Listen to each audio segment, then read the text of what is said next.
won't invest another red cent in your banana republic in Canada. That adds to an already tough investment perspective on Canada. Did that have any impact on the banana republic idea? I mean, it's hyperbolic. Well, the Emergencies Act inquiry hears about a private meeting between Chrystia Freeland and the heads of Canada's big banks the day before the Emergencies Act was invoked. The finance minister says bankers drove home for her the economic harm being done by anti-COVID vaccine mandate protests. a direct quote that a Canadian bank CEO was relaying to me that he had heard on an investment trip to the U.S.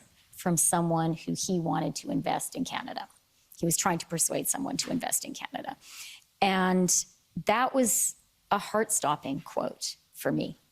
But cross-examination between Freeland and the attorney representing convoy organizers became confrontational. Brendan Miller, representing Freedom Corp, first tried to compel Freeland to explain why no vaccine mandate for cross-border truckers existed earlier in the pandemic, then pressing her to explain a note which Miller suggested saw Freeland asking the CSIS head to designate protesters as terrorists. But it's not your job, but you wanted to designate them as terrorists, right?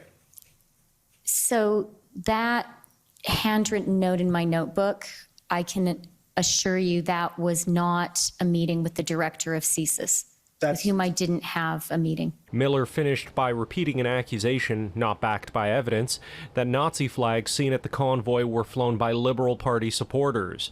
But the Canadian Civil Liberties Association made a far stronger case that the Emergencies Act was an overreach. Surely you agree that in Canada, which is a democracy, the right to protest, the right to demonstration must be sedulously protected, and that economic security does not trump those rights.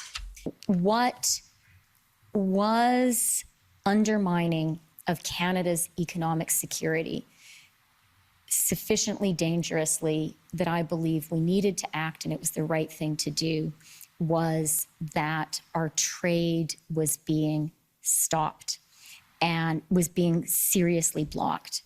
And I was very worried that that was handing arguments to U.S. protectionists who were already on the move. In Ottawa, Shally Lee, City News.